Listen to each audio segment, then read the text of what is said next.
వెంకటేశ్వరుడికి కావలసింది భక్తి ఒక్కటే. అవతార ప్రకటనం చేసినప్పుడు స్పష్టంగా చెప్పాడు, ఏకేన తులసి మాత్రదలేనాపి నరోత్తమ పూజయేత్ భక్తిభావేన తమ్రక్షామితి మత్పణః. నాకు భక్తితో పట్టుకొచ్చి ఎవరు ఒక్క తులసి దళం వేస్తారో వాళ్ళ వెంట నేను పరిగెడతాను. నాకు భక్తి కావాలి, నాకు ధర్మము కావాలి, అది ఎక్కడుంటే అక్కడ నేను ఇష్టపడతానని చెప్పాడు.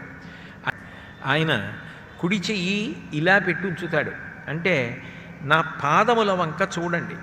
ఈ వేలి చివర్లు దేన్ని చూపిస్తున్నాయో అటువైపుకి చూపిస్తాం. ఇప్పుడు చివర్లు ఆయన పాదాలు చూపిస్తాయి. కలియుగంలో నా పాదములు నమ్మండి, ఎవరు నా పాదములను పట్టుకున్నారో వాళ్ళకి సంసారము నడుములోతే వస్తుంది.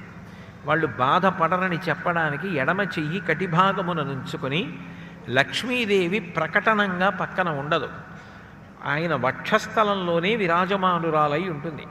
ఆయన వక్షస్థలంలోనే వాత్సల్య స్వరూపంగా, అంటే భగవంతుడి యొక్క గొప్ప ప్రేమస్వరూపంగా ఆయన హృదయంలోనే నిలబడి ఉంటుంది.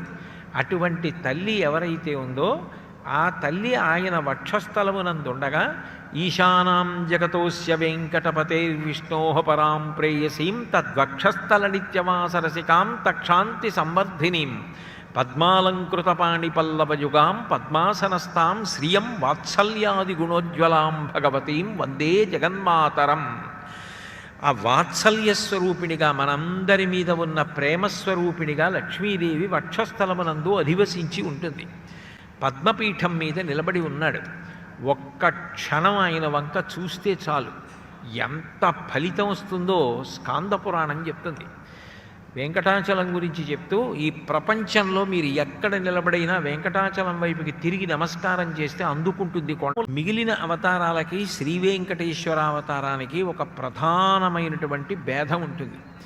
మిగిలిన అవతారాల్లో ధర్మం తప్పిన, విశేషంగా పాపం చేసిన సంహరిస్తాడు ఆయుధం పట్టుకుని.